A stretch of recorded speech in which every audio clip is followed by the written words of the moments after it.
Hey, everybody. Welcome to the show. This is Brave New Work, a podcast about reinventing our organizations and the search for a more adaptive and human way of working. I'm Aaron Dignan, and I'm joined by my co-host, Rodney Evans. Hello, everybody. And on today's episode, we're going to talk about strategy, how we plan and prioritize. And we are joined by Lorin Thomas-Tavel, the COO at Kaplan Test Prep. So, Lorin, welcome to the show. Thank you. I'm happy to be here. Tell the listeners just a little bit about Kaplan and your role there and kind of what what's the day-to-day focus of your work. So Kaplan is one of the largest diversified education companies worldwide. And I work in one of the divisions, which is our test prep division, that most of you probably know as SAT and ACT prep. So we help students prepare for the standardized exams in their lives to help them, achieve what they want to achieve in their career. So that's generally speaking how we focus our attention and energy. Although lately we've been thinking way beyond test prep and really trying to think about, how do we become a bigger part of individuals' lives and journeys over time, and help people through their career journey from, the time that they figure out what they want to be when they grow up, so to speak, to, the time that they actually get to achieve that. So we've been, in terms of strategy, really been thinking beyond test prep for a while now. So it's a little bit about me and what we do at Kaplan. Nice. So Lorin and I have had the opportunity to work together in the past, which has been awesome. And I sort of got to see some of your wisdom and thinking around strategy and moving from longer horizons to tighter horizons. Now it sounds like you guys are even more focused on adaptive or iterative strategy. Maybe just walk us through 3 years ago, how were you thinking about this stuff, and how has that evolved as the world has evolved, even before pandemic, because, things are changing quickly with technology and such. Oh, yes, that's so true. So, we have historically been what we refer to in a very loving way, a button seat business. So we, help students prepare. And the way we've done it is like most education companies, which, in many cases is bringing people together to learn something from a teacher who stands in front of a class. And that has long been our bread and butter. And we realized, quite some time ago, probably 5 years ago, that the world was moving in a different direction, and certainly to a digital format. Mm-hmm.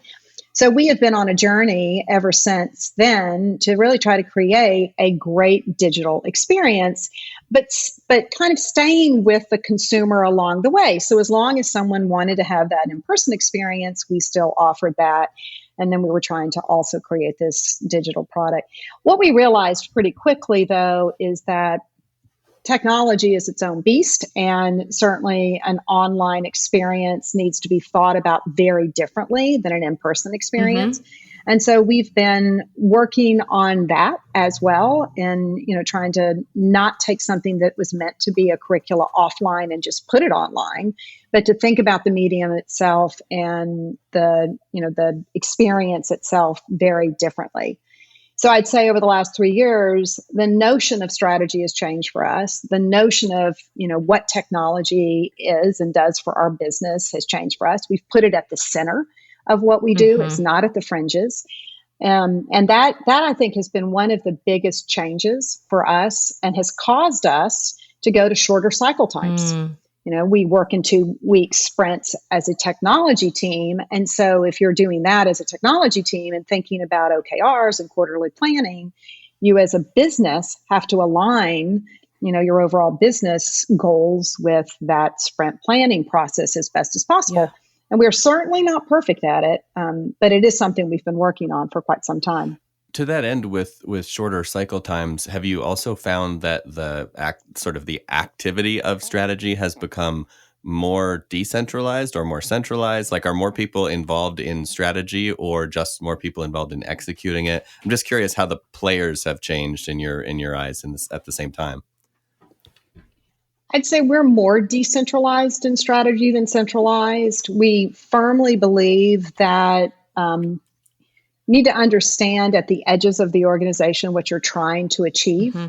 and get as many people as possible involved in that purpose, or at least understand the true north, so that everyone is kind of working in the same direction. Mm-hmm. And we're a portfolio business. So, there's going to be just natural conflict in that Yeah. because of prioritization, right? And the need to take your very limited resources and spread them over, what appears to be like an insurmountable number of, things that Right. need to be addressed in any given quarter. And how do you deal with, if you have more participants, more voices, and some, additional conflict? How do you think about dealing with the quieter voices or the fringe voices or the people that are saying things that are not the, normal average wisdom of the organization? Like, how does that fold into the way the company deals with strategy and the way you try to shepherd it? Well, this has been interesting for us. If you can just imagine a company that's built on excellent teaching Mm-hmm. and amazing facilitators, that sort of your ability to stand up in front of a group and to speak off the cuff has, long been part of our culture. And yet, when you bring in engineers into the equation and UX designers and others who sometimes are a little quieter about the way they approach their work, you have to be cognizant of that. Yes. And so we've tried our best to pull those who maybe are not as, comfortable with speaking up into the equation more, invite them to the table, try to create some silence so that Mm-hmm. you actually hear their voice, or at least a way to go about showcasing what they do for others to see it. Mm-hmm. So the questions can be answered and asked. So we started, actually, when we were working with the Ready, started transparency meetings and continue to do that now. And I think that helps. I would not pretend that we're perfect at this by any stretch of the imagination, but we are cognizant of it and do try to, bring in as many voices as we possibly can into into any of the strategy discussions. And I think that transparency is so important as an ingredient in the prioritization conversation. When I think about, your role and even just what you just described, like you're a portfolio company within test prep and then you're part of this larger ecosystem. How do you think about prioritization? Because as you said, there's a limited number of resources, there's huge appetite, everybody wants a new toy to sell always in every business at the tip of every spear. So as the person who's often helping to like balance that equalizer, how do you think about that? Well, first and foremost, I can tell you, we don't make everyone happy, which is unfortunate. So there's some people in any one of these decisions that, feel like, wow, why is this not getting prioritized? And I totally get that. I think we do try to look at the business and the value to the consumer every quarter Mm-hmm. and try to think through where should we put our resources this quarter. I mean, strategy to me is often about resourcing. So you can decide where you want to go. Mm-hmm. You can decide what you would like to focus on. But at the end of it all, if you're not putting resources against it, you don't achieve the outcomes that you want. So a lot of it is in resource planning. So we spend a good amount of time with a smaller group, the more executive group, I would argue, just talking through that Mm-hmm. and understanding the trade-offs and understanding the implications of the decisions. And sometimes we miss it. Mm-hmm. Sometimes we didn't see a long tail on an implication of a decision up front in terms of resourcing, and then we try to course correct along the way. Mm-hmm. So it's done on a quarterly basis. We try to be as thoughtful as possible about the things that are most important to our business at the moment or to the customer at the moment, and try to resource against that, and then stay, focused on that as best as possible for that quarter. Yeah. At times, that's impossible. And so then you have to, change course in the quarter. And we do that as well. I really like the point about resourcing because even though it might seem intuitive, I feel like it's often a miss in both directions. So I see the thing that you just mentioned of like, this is super important, but we're going to under resource or underfund it or under human power it. So, like, is it really important? And then conversely, I had a conversation just this morning where it's like, we're going to create a team around this thing is not clear and we're not really sure it's important. But if you throw a bunch of resources at it, like they're going to make a bunch of work and have a bunch of impact on a larger system. So I feel like I'm really glad you said that and just pointed out that like being so thoughtful and specific and kind of surgical on the resourcing aspect is probably just as important as what you declare to be a priority. Yeah, I'd also say, what we have learned, and I hate to say this, but definitely the hard way, is that you need to start small. Mm-hmm. So we try to resource it with the least number of people possible in the beginning.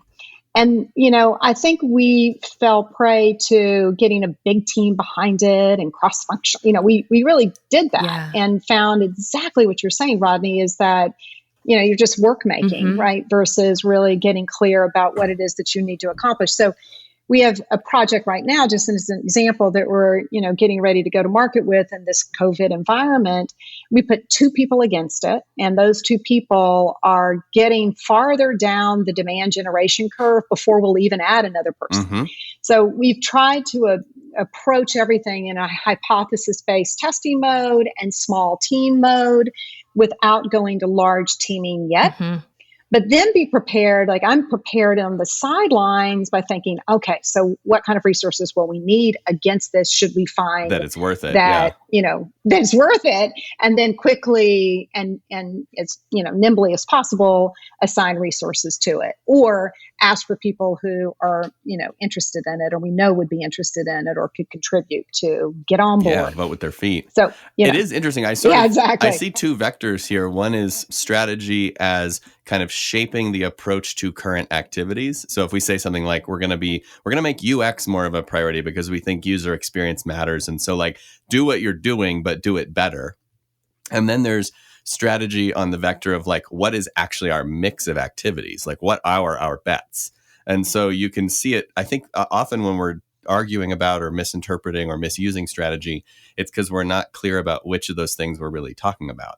Is it something that's going to shape and inform the stuff we're already doing, or is it something that's going to actually materially change the mix of the stuff we're doing? And so I'm curious how those two elements have played out, over the last even year or two for you.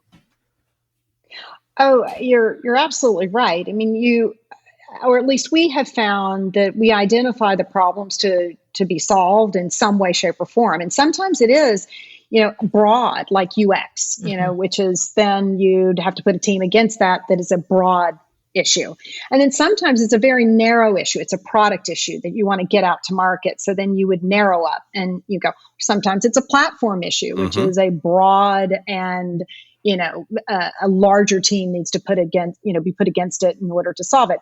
So I think that's part of what we try to do in terms of being nimble against, the problem to be solved and against the larger strategy. So it is about choices inside of that. And, you don't always make the exact right choice at any given moment, but you certainly try to weigh all of those and then determine, okay, where should we put this for the next 6 months or the next year? So we do some annual planning, of course, but then, as you get into the work, it breaks down pretty quickly. And then to your point, Aaron, you've just got to start making choices from there as to where you're going to spend your energy and how. Yeah. And working inside of, your business is how old is Kaplan? Like 100 and something years old? You guys have been around for a long time. We're over 80 years old. Oh, yes. We've been around quite some time. Okay. Yes. So yes. An 80-year-old business. So obviously there's going to be some trappings of traditional organizations floating around in the ether there. You're trying to do this more flexible, more nimble kind of planning. And you have these other constituents that probably are like, where's your 5-year roadmap? And to be frank, most clients that I work with are in a similar situation. Like there's always somebody who's going, where is your 5-year roadmap? Even if you're at the top of the house like you are. So what advice do you give to those people who want to just throw in the towel and say like, fuck it, let's just make a 3-year plan and, know it's lies and go home? Right. Well, we are part of a much larger organization, and the larger organization is part of a larger organization. It's that, it's turtles all the way we're down. part of the Graham. Yeah, no, we're part of the Graham Holding Company. It's part of Kaplan Inc., which is part of, we're part of Kaplan Inc. as Kaplan Test Prep. And, the annual planning cycle for, Kaplan and or Graham is incredibly important. Everyone needs visibility. Mm-hmm. You need transparency as to where you think you're going. So I don't begrudge that in the least. I think it's an important input to the process. Just when you get closer to the consumer, closer to the code, closer to the issues, you have to be prepared to switch and change quickly. Mm-hmm. And so we try to think of it in terms of a larger annual process because we run on an annual budgeting cycle, and we report into a larger constituency, and we have shareholders and whatnot. So we have to think about that. But I find that the day-to-day work of strategy planning and the day-to-day work of strategy making is where you find you can get really nimble. Mm-hmm. So you try to stay as broad as you can at the annual level and try to be as honest and transparent as you can about your business and your results and, where you think the market is headed and your competitors and whatnot. But then in the day-to-day, that's a very different application of strategy in my mind. It also just highlights the difference between the need for some forecasting at the top of a holding company or a house of businesses, and actual strategy, and then actual, day-to-day tactical execution and sort of, swimming and rowing towards that strategy. Like those are all completely different things. And I actually think when I end up getting invited into big strategic or planning processes that are broken, it's usually because they're just, confusing them and trying to do too much. And so it's like, yeah, everybody should have a forecast of like, what do they think the wind looks like for the next year inside Berkshire Hathaway, and then call us if the wind changes, right, at a corporate level, and then inside that, what are you actually doing, to pursue your purpose, and week to week, day to day, what are you learning that's adjusting or steering the way you're deploying resources against that. I think it's always troubling when we start to tie down resources against that same annual or multi-year forecast, and then pretend like we're being nimble. Right. Right. That definitely is harder, because you do try to plan at least on an annual cycle so that, as you were saying, you can, sort of report up and to make sure that everyone understands what you're trying to accomplish. And then, that does change. And I think we have a pretty great management team in that, when we have a monthly meeting or a quarterly meeting, and we let them know how things are, changing on the ground, and then try to work within the forecasting that is necessary as, that is more broadly understood at the larger Kaplan. So, these two things do need to work together, and it is critically important that they stay in sync. Mm-hmm. When they're out of sync, I think, Aaron, what you were just describing is when they're out of sync is when often, the problem happens. Yeah, or when we bring the wrong expectations from one to the other, right? Like I want a forecast to be accurate. Exactly. I want a target to be ambitious. I want a strategy to be, ambitious. And like, they're not all going to be the same thing. No. So one thing that I was very excited to talk to you about, as you know from the A Block, is your role and your approach to this particularly. And, I work with lots of leaders in lots of categories. And what I always noticed, Lorin, about your brain and how you allocate your time is that you do seem to me to be someone who is like looking at a broad swath of markets, looking at a lot of trends, looking around corners. Like I talk to and deal with a lot of successful leaders who are a bit insular in terms of just understanding their competitors. And I always found you to be someone who was like very, interdisciplinary in your thinking about strategy. So if we just assume that that's what people should be doing because they should, how do you do that? Like, how do you stay in that place where you're like thinking expansively, and as you're getting data, like how are you personally making sense of what to pay attention to? It's a great question. Well, I guess the way I think about it is I start first with a set of inputs. I think, what is our company's purpose? What are we trying to do in the world? What are the consumer insights that I can glean from actual day to day, as well as what do I think is happening in the competitive environment in the marketplace and whatnot. Mm-hmm. But there are others who are either grappling with or have succeeded in some of the same sort of categories of either strategy or change that I want to learn from. Mm-hmm. And so I started, I don't know, maybe 7 to 10, maybe it was even 10 years ago, just calling people and saying, I'd like to learn from you. Can I have lunch and talk with you about how you handle digital transformation, or, how you got closer to your customer or whatever. And I found that people were very willing and eager to tell me Mm-hmm. how they did it. I mean, most people are very generous Mm-hmm. in sharing advice with you. So I think through, who do I think are the smartest to learn from? And I try to do as much research around, about those companies, and then try to find people inside those companies that I can talk with. And then I've joined a couple of groups that allow for that kind of peer-based learning, which I really appreciate, Mm-hmm. that I can come there and put a problem in the middle of the table and say, can you help me solve for Mm-hmm. this? And having that level of input outside of education or outside of, online education is really helpful, because you can take some of the sort of the entertainment industry and what they've learned, when they stop selling albums or whatever it is, and apply to your business. So, really trying to link out to the people, the companies, the industries, the markets that I think I can learn Mm-hmm. from. And then I try to find people in those markets to speak with.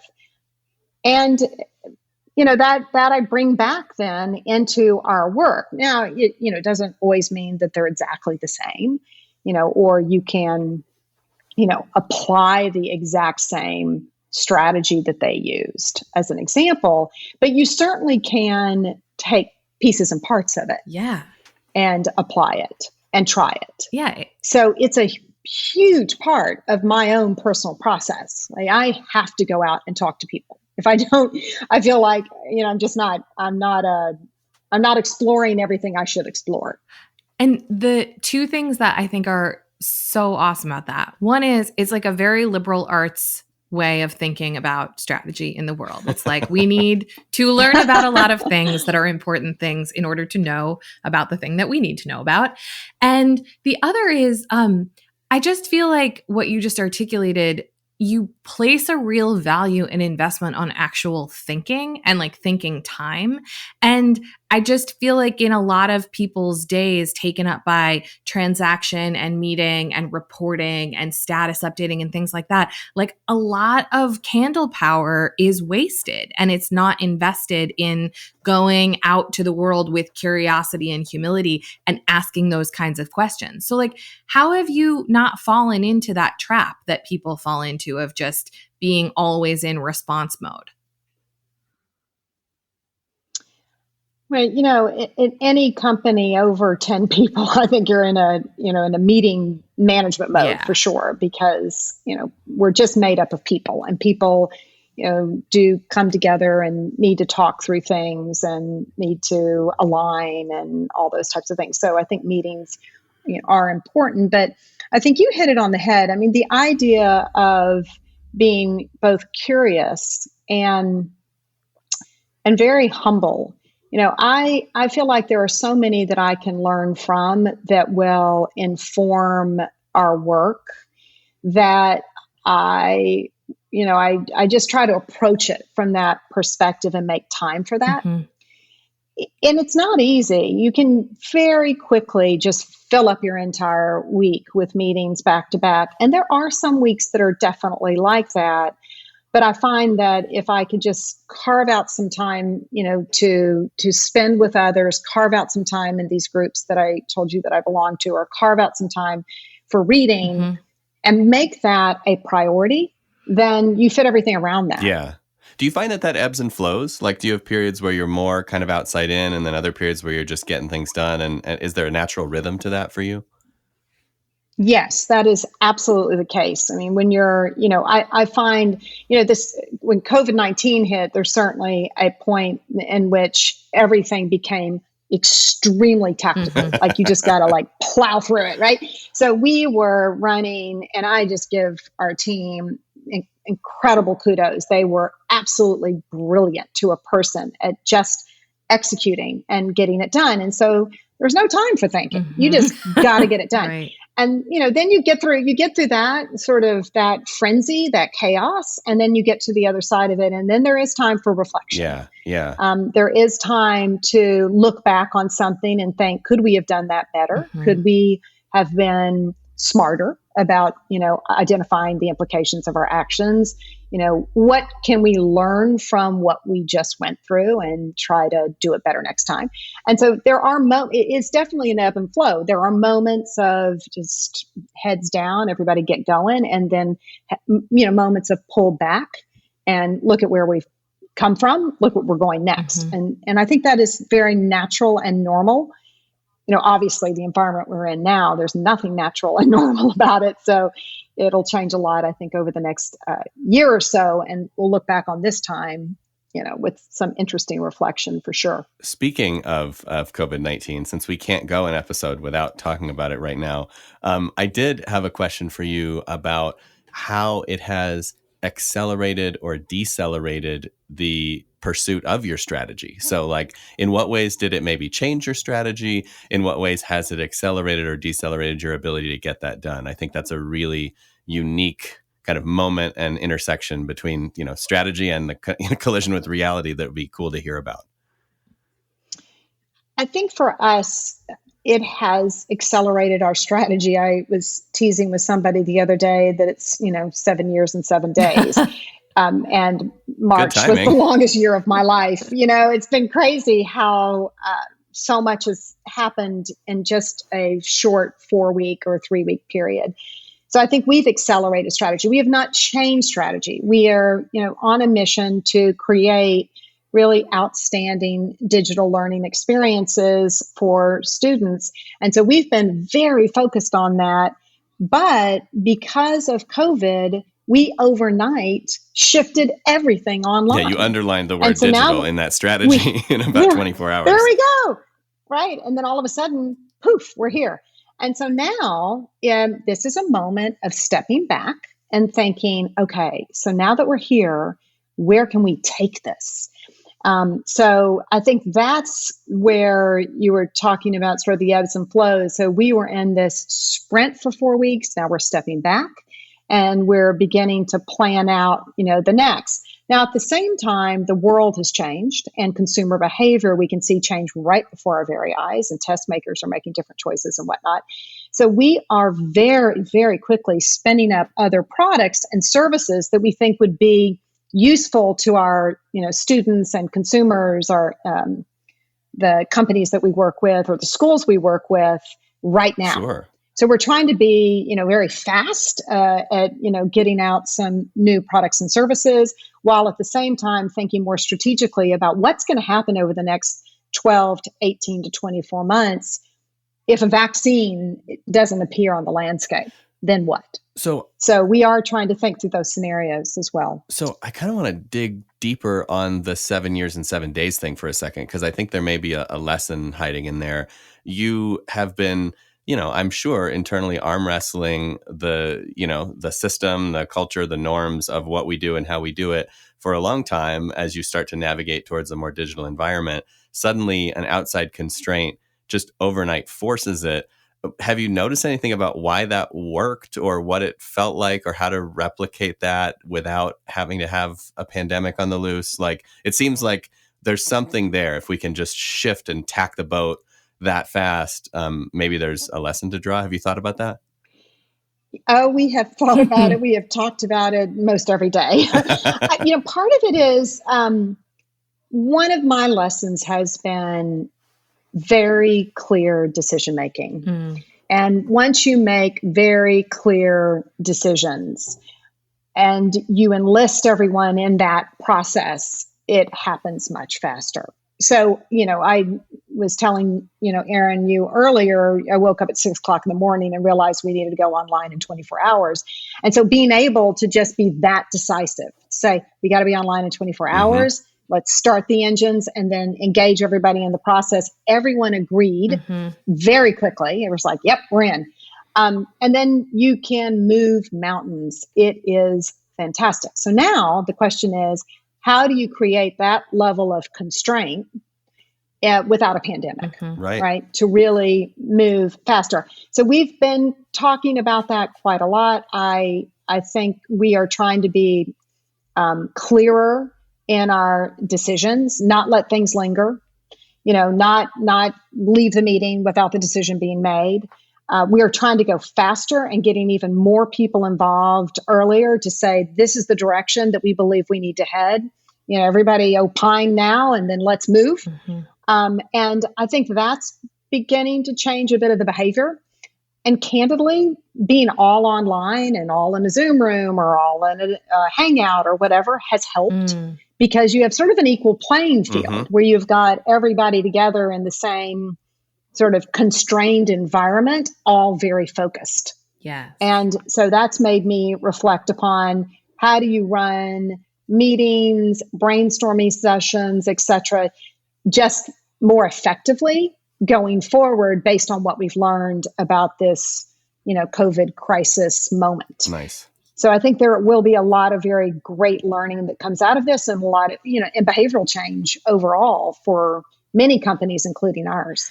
Yeah. And one thing, I was chatting with a former client from a different company the other day, and she was saying to me that nothing has tamed the egos historically quite like this crisis has.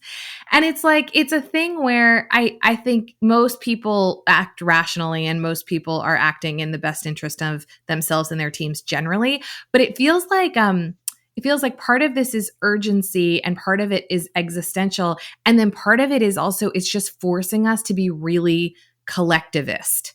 It's because so many of these things now are about survival of your company and our company and all the companies we work with. All of a sudden, it's not my project or my customer or my thing or my idea. It's what do we have to do to weather this in a way that is tenable?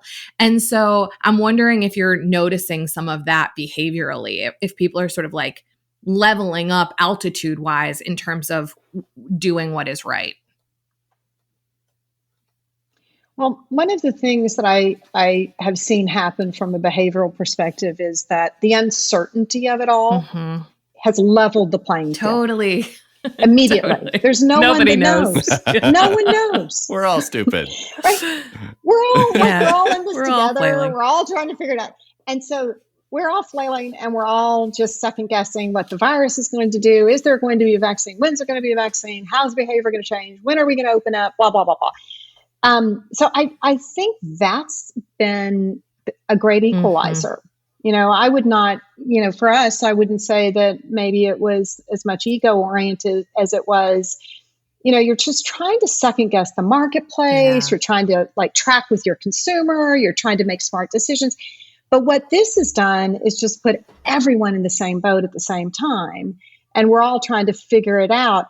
Went to a session the other day with a consulting firm that we have used in the past, and they talked about rethinking. You're not restarting, you're rethinking. And I was like, oh my gosh, that's exactly right. We have to rethink everything. And everyone's in the same boat. There's not anyone who knows. So there's no one who is saying, look, follow me. I've got all of, the knowledge here. We're all looking at each other and going, all right, what do you think? Is this the best idea? All right, let's do it. Let's go. Yeah.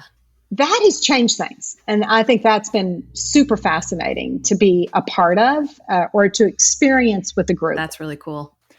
That seems like a really poetic place to draw things to a close, actually, to me. If we can stay in that mindset and stay in that kind of beginner's mind, think of all the things that could happen next.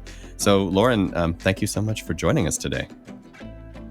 Oh, thank you. I really enjoyed it. And Rodney, always a pleasure. It was lovely. And for our listeners, if you are digging what you're hearing and hearing our wonderful guests like Lorin, please do leave us a review. I got another one today from EJ, and it was awesome. So please do that or forward this show to somebody who needs it. A quick tip of the hat to Taylor Marvin for making us sound good, as he does every week, sometimes multiple times per week. Brave New Work is produced by The Ready, where we help organizations around the world change the way they work. And you can get in touch with us by emailing podcast@theready.com if you have questions, if you have ideas, guest ideas, topic ideas. And as for you, thanks for listening. Now go change something.